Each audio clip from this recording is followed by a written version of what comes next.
It's always hard, guys, on a show like this because there's lots of competition out there. Competitors want to eat our lunch, and some of you listening might even be competitors, so we got to be careful.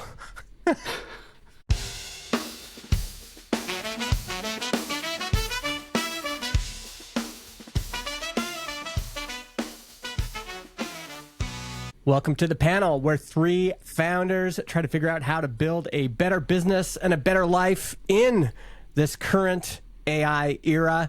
I'm Justin, the co-founder of Transistor.fm. And I'm Brian Castle. I'm the creator of Builder Methods. And I'm Jordan Goff, founder at Rosie. Good to be with you. All right. And Yes. This week, Brian's got some things to say. Brian's going to take over the hosting reins. What's going on in your world, man? Yeah, we'll definitely get into it. I'm just literally just this morning. I'm getting back into the swing of things. I just got in very late last night. A long travel day back from Park City, Utah. Oh, nice. Where I had it was a fun week snowboarding with a couple longtime buddies of mine. The conditions were absolutely atrocious. Just literally like historic, like the worst. Like Yeah, it's been a weird snow year out west, icy. So you just spent your whole time in the park? It's a beautiful town. Backside, triple cork. No, my 540. muscles and body are not going to handle that anymore. But I don't know. I mean, we still had a good time. I had never been to Park City, so we explored it. But then last minute on Wednesday night, we realized the Knicks were playing the Utah Jazz in Utah. So we booked it out of the hot tub. We grabbed last minute tickets on StubHub and head over to a Jazz game to see the Knicks. It was great. Wow. Cool. Yeah. Owned by a founder, right? A Utah founder. What, the Jazz? Yeah. Ryan something. Yep. Very cool. Oh, I don't know who that owner is. Yeah, he was on My First Million. I think Shan did a thing on him. Oh, that really? was pretty interesting. Yeah. Ryan Smith. Wow. That's it. Yeah. Cool. Yeah, it was kind of cool seeing the Delta Center. Never been in there, and like, dude, there are so many Knicks fans on these road games. It's like the Knicks fans just take over the arena. It's great. Lovely. All right, let's talk business. So let's see. I'm just going to start with the random notes that I jotted down about 20 minutes ago. All right, opportunity costs. Let's talk about opportunity costs. I feel like this is the kind of thing that goes. Anyone who runs any business, we all deal with this. I know that both of you think about this and deal with this, but it doesn't.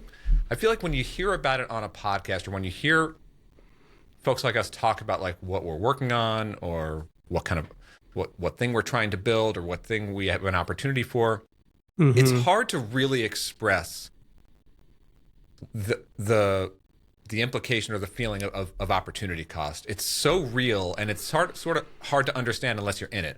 So like for me, the tension that I'm feeling right now in my Builder Methods business is, for every one thing that's working really well, there are 3 or 4 or 5 other things that I see as like clear-cut opportunities being handed to me on a silver platter, just coming into my inbox on a daily basis. And maybe I try to grab hold of some of these in some small way, but for the most part, I'm like unable to capitalize on these other opportunities because of the one thing that is actually working. You know what I thought you were going to say? This is not where I thought you were going to go.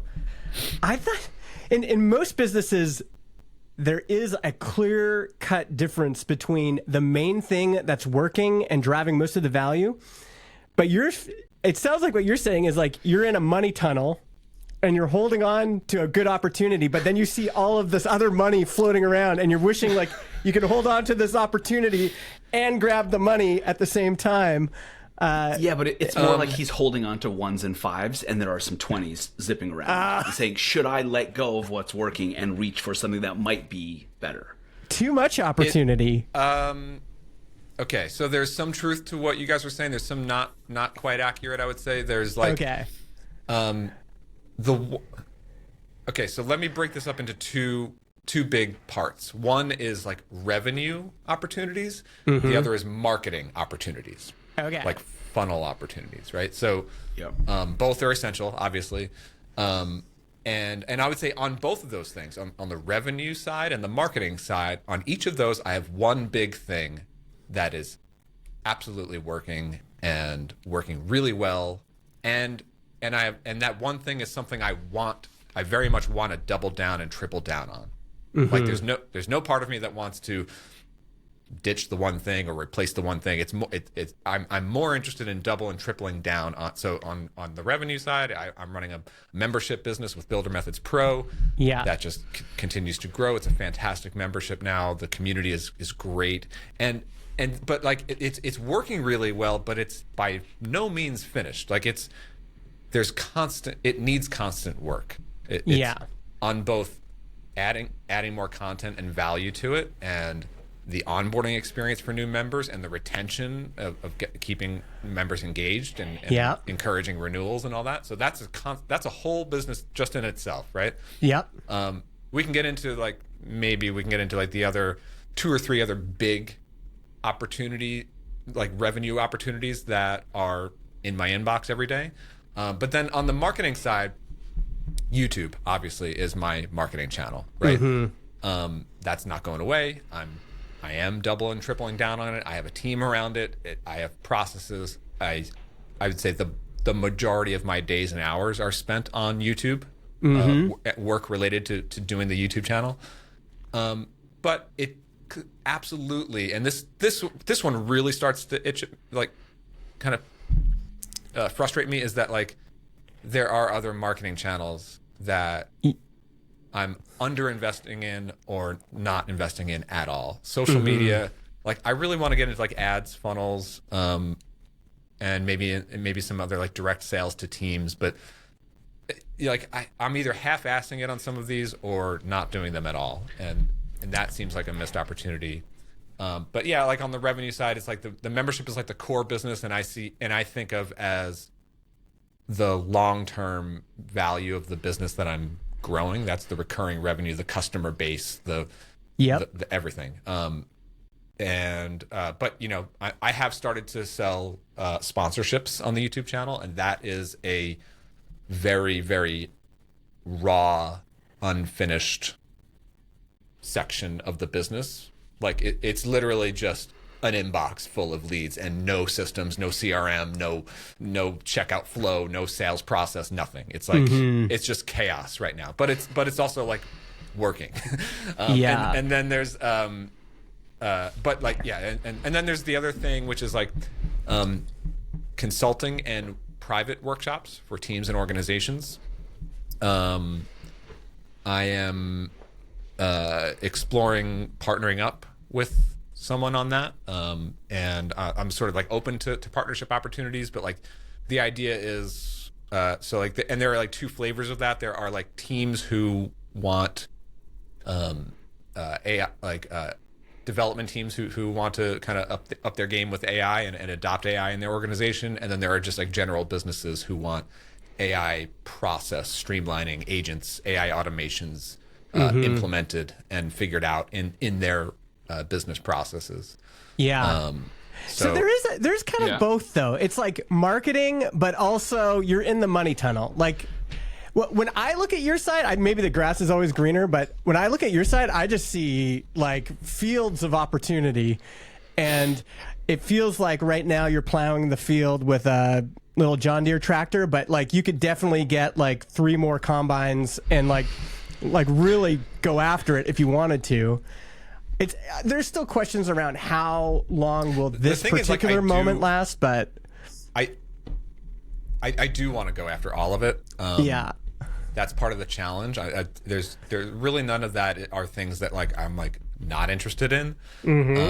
It is an interesting with the sponsorship stuff. It's really interesting because I have started I've had that inbound interest for months, and I've sort of just ignored it and like was like, yeah, someday soon I'll start to talk to those leads. Well, I've now started to talk to those leads and start to sell some of them, and I have multiple pending deals happening now, and so that's an area where it's really interesting because it's like it is secondary. Like I would say the membership is my core interest and focus, And that's where I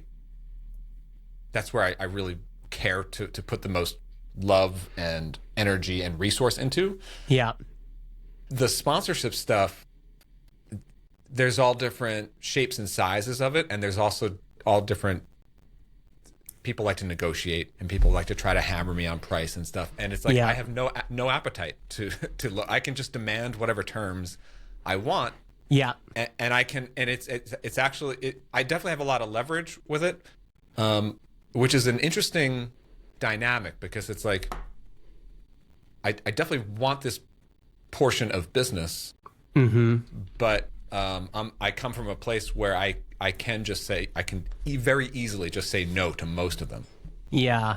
You know, so it's like, what I think that does, and what I'm actually like working on today and like tomorrow with this particular problem, is building systems, right? Like there are YouTubers out there who like their entire business is sponsorships, and I'm not interested in being in that game. I'm much more interested in monetizing primarily through like membership and maybe a consulting arm, right? Yeah. But the sponsorships are a significant third piece.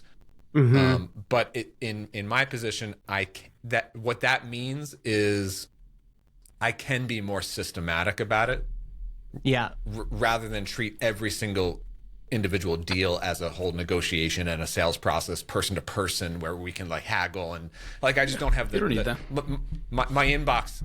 I just don't have the time and bandwidth to deal with every single person on that negotiation level.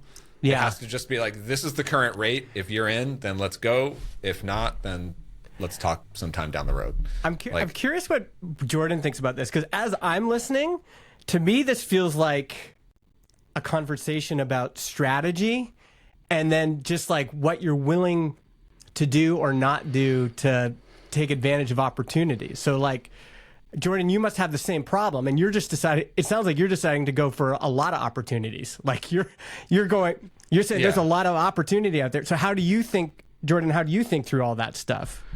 Yeah, I think opportunity cost is very different now. It feels less risky.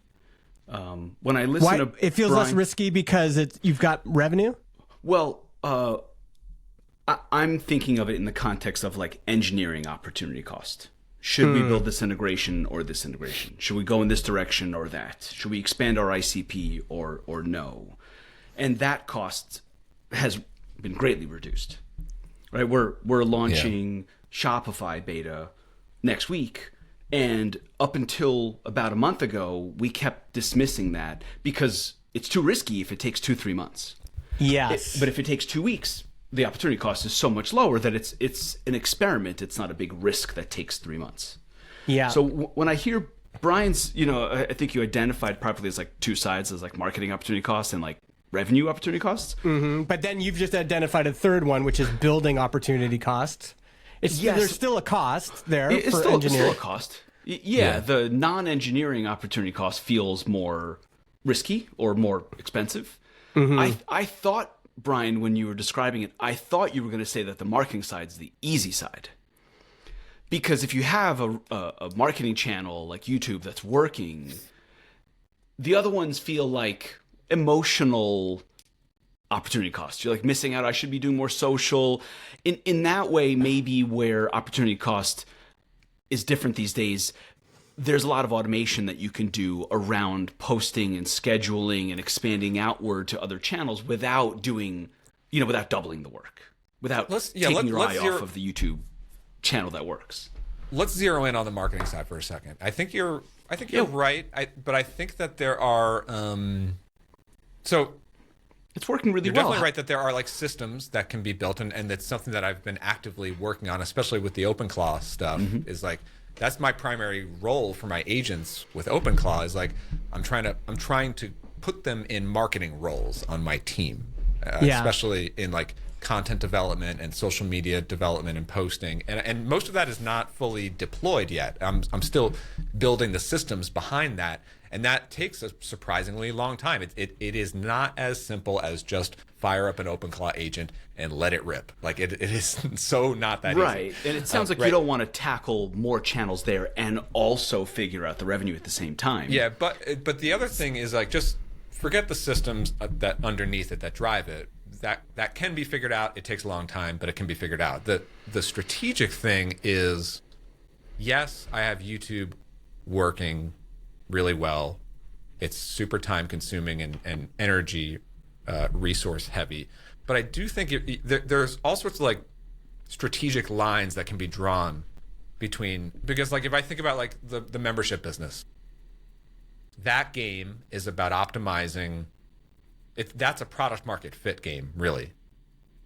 That's like, how can I craft this membership and the content inside it and the type of people that I attract into it, who are the best fit not only to buy, but the best fit to stay engaged and then renew next year, right? And I'm already seeing like sub-segments within the membership. Like I'm very tuned into who these people are and why they're coming in and why they're churning and why they stay, why they engage. And there's very different stories on each of these different segments. So when I think about the ideal customer persona for a member in Builder Methods Pro, yes, a lot of them are coming straight from my YouTube channel, but I just believe that there are lots of perfect fit customers out there who just are not YouTube people. Yeah. I could reach them on Twitter. I could reach them on LinkedIn. I could reach them through ads. But yes, but that doesn't seem to be. But it also bottleneck. works the other way too. It also works the other way too. Is like I can have a rocket ship YouTube video go viral, and that can bring in a lot of noise. That can bring in a lot of medium to poor fit customers who buy and then churn. So have you had some churn? Yes. Oh, yeah. You have? Okay. So there are a few people who buy and they're like, which happens a lot in the membership business. Yeah, it's not, I would say it is not problematic churn. I would say for a membership business, it's actually a pretty good low level churn rate. I mean, right now. remember seeing some people that they were like 10 to 20% or something like that. Like, yeah, it's less than that, but I'll really know come September, October of this year, because that's when renewals happen. Yes. Sure. But I do already know that there are, because I also offer a money back guarantee, so I do get refund requests from time to time. And I also see people who just buy and I know that they cancel. They just only want to commit to the 1 year. So that's part of pay once and then don't let me forget this renewal. But then that gets into like, okay, I want to keep delivering value. I want to double down on the community, make it worth renewing. So it's so I part of me does think that like for example, one of the things is I've just recently finished shipping a Claude Code course and an OpenClaw course within Builder Methods Pro. These are like tentpole, like flagship courses that are just big benefits inside of Builder Methods Pro. In addition to the community and the workshops and the hangouts and the ride-alongs, all that stuff is in there. But like these are things that have dedicated landing pages on my site now. So I should have an ads funnel that is specific to Claude. If you are interested in Claude Code, I should be driving ads to that landing page. Yeah, and I'm not. And I should be doing on Twitter. Twitter is annoying right now. We all know that because it's like everyone is an AI expert now. Yes, I kind of feel like of all the AI experts, I'm one of the quietest ones on Twitter. Yes, I do think that's an opportunity for you. I mean, whether or not you can take advantage of it is another question, but it does feel like the AI conversation is happening on Twitter, and you actually have a different kind of role to play there, which is, I think I even posted this in your Discord the other day. I was like, I'm tired of people telling me about their new skills, their new, like Heat and Shaw just released one, and there's people I trust, and they're like, I've got a bunch of skills you got to drop in your Claude Code, and I'm like, this too fucking much. Yeah, like, too much. I need one Jesus, like I'm going to follow one guy. I want his deal. There's lots of messiahs. I just need one. Yeah. My observation I like that. On Twitter is like there's a very small number, I can count them on one hand, of people that I'm super tuned into. I'm a fan of them either personally or professionally, that I know that they are genuine in that they are really building real products, and they are actively using this stuff, and they are genuinely excited about certain things, and they are building in public in the most authentic way possible, just literally sharing things that are working for them. That to me is the most interesting, authentic stuff. Yeah, it's very helpful. Anyone that tells me not to watch a 2-hour movie and to do this instead, I just go 3 dots, mute. Yeah. Do not tell me what to do with my time. Yeah. But the noise that really annoys me are all the people who are literally just like finding every piece of news from the Anthropic team and the OpenAI team or the Cursor team and just retweeting it and immediately having a take without ever even trying the tool for real. Model. Like, yeah, like being a news feed is like, I don't know. I do think like you have the same opportunity that 37 Signals had 20 years ago, which was the web finally became a thing, a platform, and people were like, how do we do this? How do we build a business in this world? And you're answering a bit of a different question, but it's basically, how do I build in this world? And they had, here's how you build a business, and here's how you build software. They had both sides of it. And people were just like, literally like, 37 Signals is my religion, or Ruby on Rails is my religion. And there is something incredibly comforting for humans when there's a myriad of people out there making noise to go, I mean, this is why they called their blog Signal versus Noise. It was like, I just want one signal that's simple, that I can follow, and I'm going to read Getting Real when it comes to building a business and building software, and I'm going to just follow DHH and everything he says about building software over here. Yeah. And I think you could perform a similar role. And what we've seen is once you build that kind of trust, it can last a long time. Like what's most surprising about 37 Signals is through ups and downs and, controversies and everything. Good and bad. They still have a massive voice and people still trust them. Well, yeah, and I think been authentic. Because like they've stayed authentic to their true, like you know exactly who they are, what they're about. No matter what year it is, I do have some.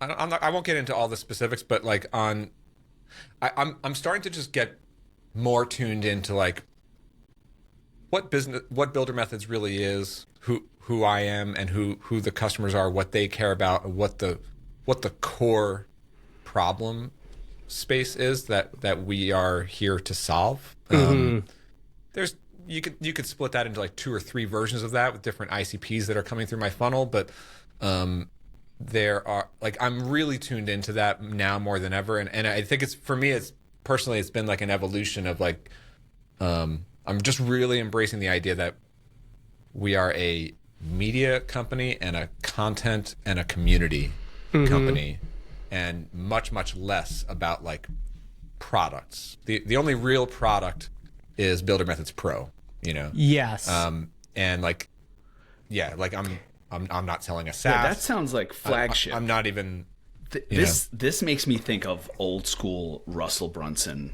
You have traffic on one side, and then you have like this value ladder on the other side, and you have a low entry point that most people start, and then you have a membership.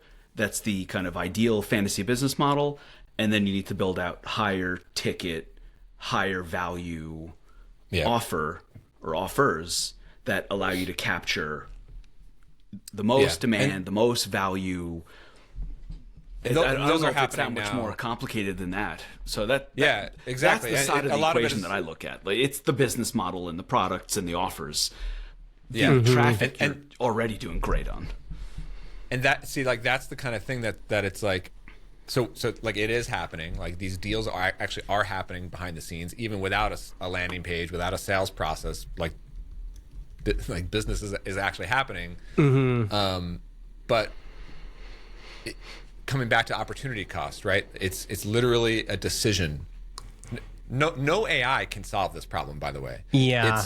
it's literally a decision of every single day. Like today, I can choose. I have a choice.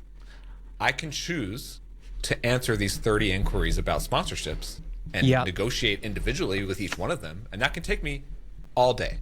Yep. Or I can finish building the course that members have decided to purchase. Or I can plan the next video instead of let that wait 3, 4, 5 days, and then my YouTube funnel is on pause until I get back to it. Like those are real choices. I can't just do them all today. It's trying to confuse you. It's trying to throw you off of the actual plan, which is kind of proceeding exactly according to plan. It's just that the human brain looks at today and now and what's in the inbox compared to over the next 3 months, I'm going to do all these things. Yeah, exactly. But they're not all going to happen today. Yeah. Yep. It's always a question of like what happens today and which things happen tomorrow and the next day. And yeah, I mean, as I'm listening to you, it's kind of bringing up similar thoughts to kind of what I was thinking about last week. And then Jordan's answer, which was, what's my goal? What's my strategy to get to the goal? And then along with the strategy, so if your goal is, I want to build a sustainable business that makes, I don't know, $3 million a year. That's where I want to get to. And the strategy is basically how you've observed the market and you're like, you know what? This is what I'm seeing that maybe other people aren't seeing the same way. This is how I understand the way things are moving. And then your plan is, how the heck am I going to execute on this strategy to get to the goal? And I'm wondering, because for me, the thought that's come up more is I need to get the right people on the boat. I need to hire the right people. And as you were talking, I'm just like, man, like if the sponsorship opportunity is big enough, just hire somebody to take on that role. If you need a community manager to really fire things up in the community and make sure that community members are happy and they're doing surveys and they're like checking in on people, maybe that's a part-time role you should hire for right now. It feels like that. So those exist. So here's how I think about it.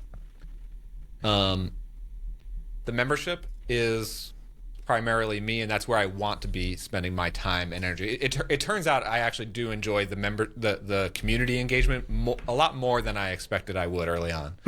Yeah, because that was an open question. You thought it was. You thought it would be a hassle. Yeah, like I actually want to do more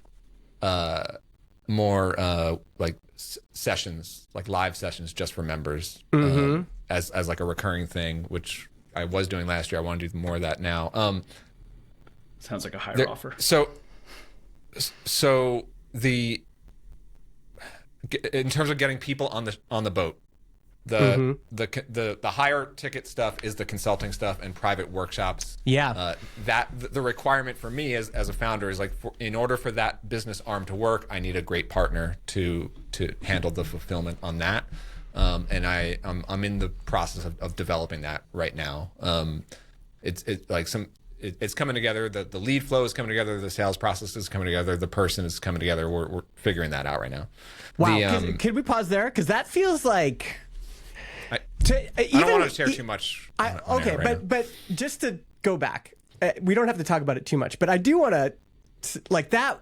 Jordan was bringing that up on Bootstrap Web. Like the opportunity feels like there's so many teams that are drowning right now that need help, and it feels like. Even if it's not you, if it's somebody that you can say, hey, talk to Claire, she's the person, and then Claire just takes all that I feel that could be very big. It's in development. Okay. The sponsorship stuff I see as, so just to reiterate, like to me, I see like number one, grow the membership. That's the core of the business and the customer base and the recurring revenue. Number two is the higher ticket consulting stuff, which is a combination of workshops and consulting engagements, working with a partner on that. And then number three is sponsorships, which I sort of feel like I sort of think of it more as like gravy, but it's like a significant revenue thing. And on that piece, that's my project today, is like building systems. And this can get into the other topic that I had for today. So, you know, there's a lot of debate about like, is AI going to kill SaaS? Yeah. Is it, you know, or is that argument overblown? I'm just going to give you my personal experience on this and the way that I really think about this question, or this. I have a very real business problem in my inbox today, and that is demand for sponsorship deals, right?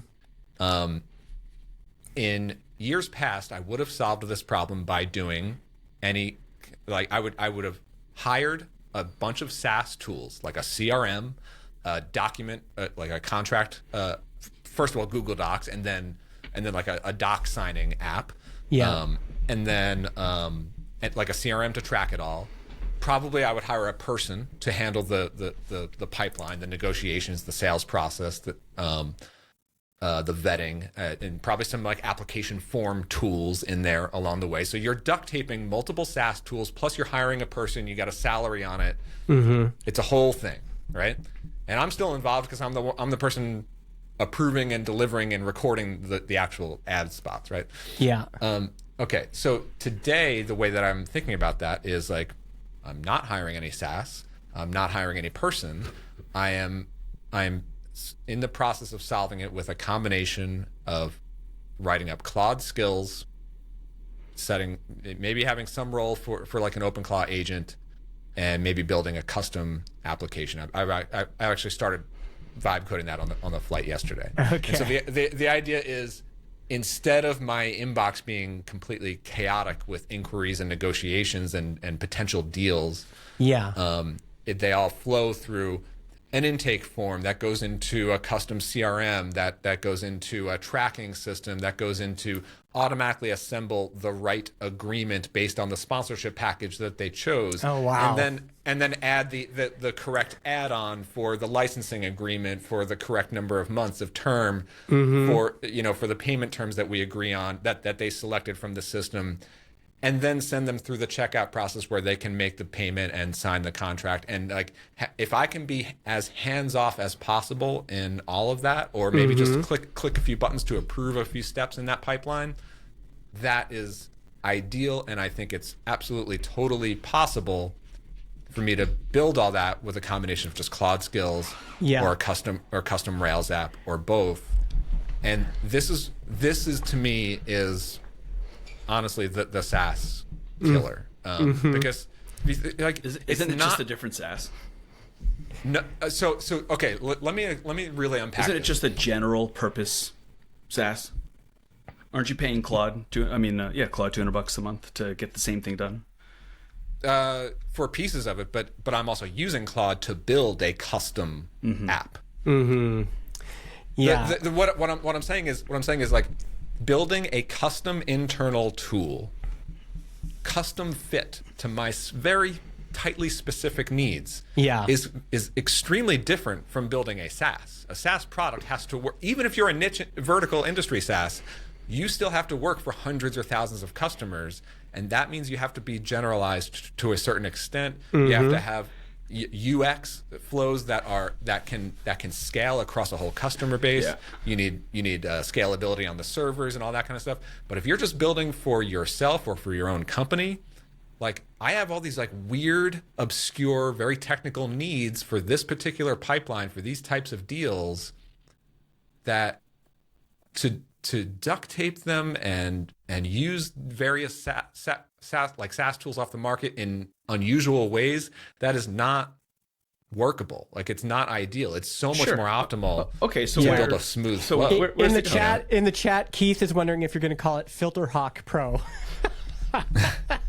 Like, all I'm saying is like this is not even a tool that I'm not interested in selling tools anymore. I'm just interested in building tools for my own business. But I think that's the thing that is going to grow over time. More and more businesses, you're already seeing it. Like, most of these consulting gigs are just general small businesses who want to build automations in their business. To them, it doesn't even have to be a custom app. It could be a mix. I'm of, still like, I don't know. This is an open. It's still an open question because I'd be very interested for you to do the experiment. I think it's on brand for you. And even if I was a brand reaching out to you and I got like this automated robot response, part of me would be like, well, that's on brand for Brian. That's what he does. Of course I'm going to get this thing. So I think you could do it. I'm still wondering if we're going to, if in 6 months, can someone flag this episode and like put it in the calendar? There are ways that, like, dude, if the human interaction piece is the turnoff for you, there are ways to automate most of this with a custom app that, like, even if it's like me responding or an assistant responding, like there are still pieces that I would have hired a SaaS app for that are better built internally now. And easier to build. What does that say?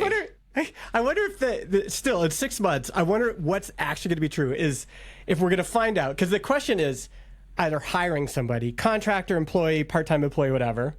Then in the middle, there's SaaS, buy an off-the-shelf tool. Then over here is build an internal tool. And this has always been out of reach for a lot of things. And so now it's more in reach. But I still wonder if in a while, like eventually we're going to be like, damn, it is just better to have an employee run this whole process. Like it's messier for sure. But you know what?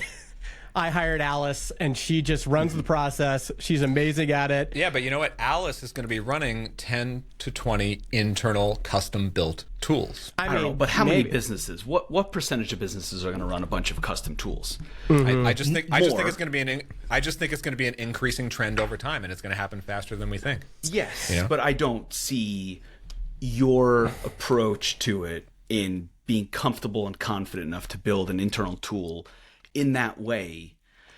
I'm not saying every more business than like very, very few percentage points of the market. I do think the tools will become more general, because what we're saying right now is like, I mean, you're still paying for software. It's just so general that you can do anything with it. So I can see a trend where there's like CRM as an AI generalized product, and then you come in there and you customize the hell out of it to your needs instead of having something very rigid brought over to you. Right. The whole thing. I just don't think. One sec. I really don't agree. The whole thing with like, I mean, I have bought HubSpot and Salesforce in the past. Yeah. And the difficulty was in how rigid it is, and then the pain in bending it to your needs. That feels like it will be greatly improved. Yeah. Greatly improved. And that's like going to be greatly improved. To me, my take is it's going to be greatly improved by more and more businesses just building their own custom version of HubSpot rather than like custom tweaking existing HubSpot to their needs, because it's almost like your audience. And listen, like everyone listening, most. I know what the listeners are saying. Like no business are going to have the skills in house to build that kind of stuff. That's not true. Necessarily. They are going to hire AI consultants to do it for them. More businesses are going to build custom software. Some products will be very negatively impacted. But others will thrive in just a different environment. So there will be a lot more software used, which is awesome. Some of it will be custom, some of it will be this, some will be that, some hybrid in between. Like here's a CRM AI that you can customize. So just a lot more software is great. But I think a lot of the companies that are already positioned where they are, they'll do a good job at injecting this superpower. We're very, very colored by our point of view of our teeny tiny little companies. Tiny little 1, 2, 3, 5 person companies. The second you get into any version of scale, if you have a 100-person company, which in this country is still teeny tiny, you have a completely different set of issues, and you do want the power of AI and customization and speed. But you know who you're going to trust to give it to you? HubSpot. And they're going to do a great job at delivering it. That's true. I think it's definitely true on like different categories and different scales, but I just think that there are some like arguments that you hear all the time on the Twitters and stuff that just don't ring true to me. Like number one is that you hear this a lot, like all these small businesses are not going to go vibe code their own stuff. And I think that's actually true, but I do think that instead they're going to be hiring more consultants or in-house employees who have those vibe coding capabilities. But number two is like SaaS products are way too hard to even vibe code. They're not it's too complicated to build a SaaS tool for your own business. So it's better to buy one off the shelf. The counter argument to that I think people are missing is that there is a huge difference between building a software as a service and just building a software tool. Those are two completely different things. There's a gray area that we're not seeing yet in the SaaS itself. Let's say I run the SaaS company and I'm offering it. We're going to shift according to that demand. So the SaaS that I'm going to put out there will be much more flexible, as opposed to here's my very opinionated way to run this type of a software product, and project management should be the way that we want it, and my point of view and this product's point of view is what attracts you to us. Feels like maybe it'll just be much more flexible in that the superpower and the demand will be toward products that allow you to very easily mold it to your business's needs and requirements. And then inside of your product, you have what people are starting to get used to, which is a chatbot that says, what do you want to do? So, okay. So on that, first of all, I think, Jordan, your product is a little bit more, I would say, like in line with like I think you're correct, definitely in your case, where it's like a tool that plugs into all these like small businesses on like the phone side and like customer communication. There's some like infrastructure stuff that's involved there that gets tricky. But I also think that there's another trend that is starting to shift now, and it will shift more in regards to how does AI actually get integrated into software tools, right? So what you're just describing is like you're going to see all these tools with the AI chat box in there and like a built-in AI assistant.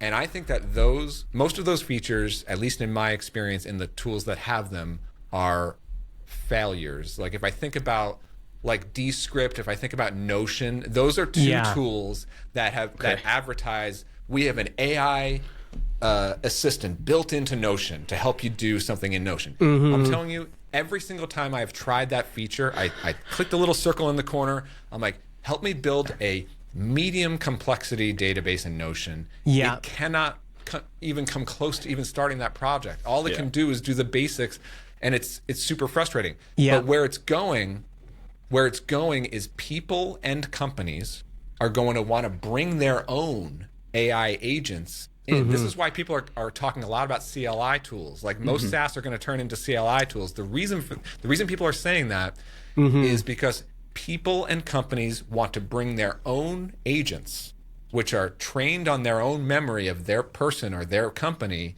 I'm going to want my agent to use my Notion. I'm going to want my agent to use my video editing software. I'm going to want my agent to go into my project management and my notes.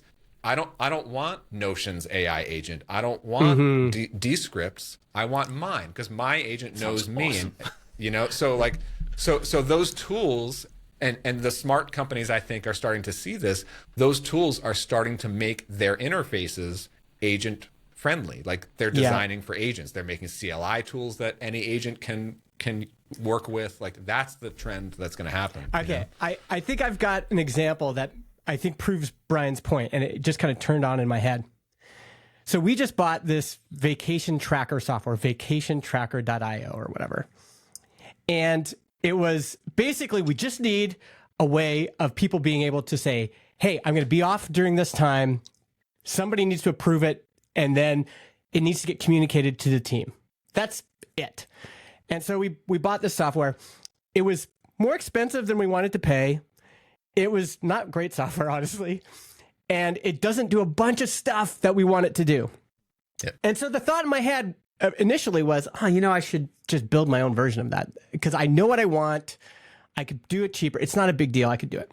But then the next thought I had was, actually, what I really want is Claude in Slack. And I just want to go at Claude, Claude, we need a vacation tracking system. I want you to just figure out the best way for us to do that. And then every time we need to book vacation time, you just at Claude and say, hey, Claude, I'm going to be off during these times. Can you send the approval goes to Justin or John. We approve it. Claude automatically adds it to the calendar and notifies the team. That's what we want. And I think the reason people are actually excited about OpenClaw had way less to do with whatever it had to do with the interface, Telegram, Slack. Yeah, just chat with it. Yeah. You just want to chat with these things. And what we don't have yet, and what I do think will threaten a lot of SaaS, is once Claude and whoever figures out, get this in Slack, and then it can actually do stuff for you. Not just Claude one is off. in Slack, by the way. What's that? There's a Claude in Slack Yeah, but thing. it's not quite that level, I don't think yet. No, yeah, you're right. Like it's not like you can like kick off like Claude Code tasks with it. But yeah. But for it to actually be an assistant, like if this was a human assistant, I would say, okay, Jimmy, you're in charge of vacation tracking. When people need to book vacation, it goes through you. You get my approval, then you put it on the calendar. But really, what I want to do is just say that. I think that's the attraction of OpenClaw, really. Yeah, I think that's the attraction. So I do think there's going to be a subset of SaaS that could just get replaced by as soon as it's the UI layer. The UI layer is what's missing. We talked about this, like what makes like Grok in the Tesla is the best in-car AI experience I've had, for sure. Because you just go in the car, you just go, hey, Grok, and you go, what's the weather today? What are stocks doing? You can talk to it, and it feels like the interface layer is the biggest threat and the biggest opportunity once these bots come into Slack and Telegram and can actually do useful stuff. Yeah. And I do think that the CLI thing is that opportunity for I would say for most SaaS, or a lot of them, like people thought it was MCP. I think that the MCP thing is being replaced with CLI, and what that means for folks is like a CLI is like a terminal-based interface where you can just like, if you can turn your, basically for those listening, if you can turn your SaaS, all the features in your SaaS, make them available in a CLI interface, which is a project you can do in a day with Cloud Code. That makes it much easier and much more token efficient and much more available for anyone to bring their agent. And that can include their Cloud Code agent, their OpenAI agent, their OpenClaw agent. Any of them can, the least friction for an agent is to use a CLI. Like if any tool offers a CLI, you can point your agent at it, point it at the docs, and it can talk to it and do things. That's such a small part of the market, though. I've never used a CLI. And 98% of the economy does not know what CLI is, doesn't know what a terminal looks like. Yeah. You're talking about software for software. And Justin, what you were saying before, you're talking about today, like a horse Jordan, you're talking about today, and you're talking about just business needs, like as AI and when I say right, agents, but a business is going to use a chat interface. They're not going to use a CLI. Yeah, but dude, like most businesses are going to increasingly use Claude as like an agent that is ingrained in their business processes to an increasing extent going forward. I think it's hard to argue that. Like Claude is just going to have more and more of a role in most businesses in general. I think it'll be more Google than anything else, but even that same thing, like Gemini or Claude or OpenAI, one of them or all of them, these are all agents, and they all can use CLI tools. I do think if you need those tools to go talk to some niche SaaS that you still want to use and pay for, in order for it to have your Gemini or your Claude go use that SaaS should offer a CLI to make that easy. I do think you're both right. Our users will never care about a CLI. Yeah, this is what I think. I think there's going to be parts of the economy that are just, they're going to be so slow. It's like big businesses that move slow. Yeah. They're just going to do things the old way. It'll be served to them on a platter, the way you're talking about, Justin. The vacation tracker. Yeah. They're just going to be creative destroyed. That's just a horse and buggy business in a world where you don't need a horse and buggy. Yeah. And that sucks for them and for others and for ourselves that end up in that situation also. but it's still going to end up better off for everybody overall. It's this weird transition period where it's a giant mystery of exactly what things will look like. But whatever the easiest thing is to get the most value in the shortest amount of time for the cheapest price, like that's what's going to win. I just really think it's just gonna. I think this is gonna be a running theme on this show. Is that like it continuously comes back to it is hard to visualize what change is going to actually look and feel like 12, 24 months from now.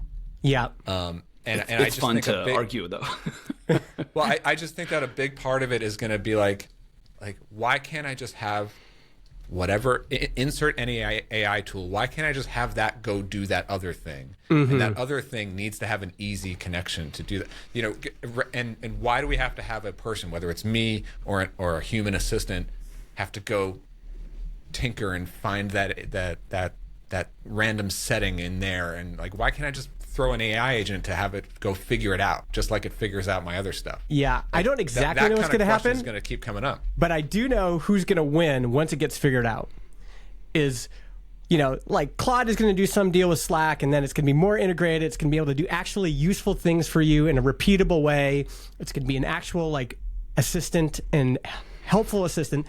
And then Microsoft's going to win. They're gonna introduce it into Teams, and they will be the ones that actually get that level. I think any of them can win. I tend to bet more. But that's the thing. On it's going to be the distribution is going to win in corporate world. Yep. This is And not necessarily a bad Google thing. more. It won't be as cool or creatively done. No. But as long as it provides the value, and everything we're talking about right now is knowledge work, right? It's all knowledge work, thinking, remembering, analyzing, adding expertise on top of. And I hope that it doesn't wreck that part of the economy, because we want those people to continue to do incredible work. We just want them to have a lot more leverage when they do it. So hopefully that, you know, these gigantic knowledge work industries around legal and insurance and all, they get better and they don't just get obliterated. I do think that the actual thinking work is still going to be in demand with the best humans. It's going to be more competitive because there's going to be fewer roles that need that level. But all the grunt work, all the fiddly settings, go plug this thing into that thing, go look up this thing. That is for agent. That's the agent's job going forward. And it's not today. It might not even be 6 months from now. But that it's hard to argue that that's not where it's going. You know? We have an experiment going in-house that I'll report back on that speaks to this, where we're doing CRM integration soon, and we see HubSpot has a well-developed MCP. And supposedly what we can do is connect ourselves into their MCP and not define every individual integration point in the actual connection. So in theory, we like connected it and the agent should be able, but I'm like, I can't visualize that. So a phone call is going to come in. We're going to have a bunch of data from it, and it's just going to go find the customer and like add it where it's supposed to be added. So I'm waiting to see how seamless that really is, or if it's not realistic. But that will start to speak toward, what some of the people in the chat are talking about. Like, no, these agents should go out and do it on their own and communicate with each other. And hopefully that's where it goes. So there's as little of this button clicking, worrying, and connections falling apart, and all that is possible. Mm-hmm. Yeah, I think MCP is probably possible, but I think it's a little bit more limited and like more token heavy than like a simple CLI. It depends on the particular tool that I play, but anyway. It is. I think we've got Jens, hard out here. Drop off. I got the hard stop. Dude. It's good to see you. Thanks, everyone. Yeah, thanks we'll talk soon. for being here, Jordan. Right. And Brian, don't you have a hard out right now too? Yeah, my kids are going to be coming in the next 5 minutes. So. Okay, well that's probably a good place to end it. I think there's nothing wrong with a show that's only 55 minutes. That's I do feel like there's something to unlock here. The big thing in my head now is just that vacation tracker example, I'm like, man, I would totally replace that with a Claude, at Claude in Slack. There's some debate in the chat as to whether Slack will be, or a interface like Slack will be the interface for all. Ryan thinks that'll be a sad day, but Well, it has actually been interesting how Claude recently has been releasing OpenClaw-like features. Like the ability to schedule recurring tasks. You can do that now with like Claude Cowork. Deploying Claude skills across, Claude Code, Claude Cowork, Claude AI. Like it's becoming more. They're getting more there. Like I guess like agentic, or it's not quite the idea of like just telegram your agent, but they're clearly prioritizing that type of use case. Yeah, I think the thing to watch is there is some software like Vacation Tracker, which is just, hey, I'm hiring you to manage this process. But a lot of those processes, Claude or something similar, in a chat interface, not just a chat interface, but where your team is hanging out, that becomes a lot more powerful. But also, there's all sorts of tasks that we hire contractors for, that etc. Like, hey, I want you to do an SEO audit on my website. That once that's in Slack, and I think, again, the interface layer is so important. Once that's in Slack, a lot of companies are going to be like, why are we hiring this SEO agency to run us this report when we can just add Claude?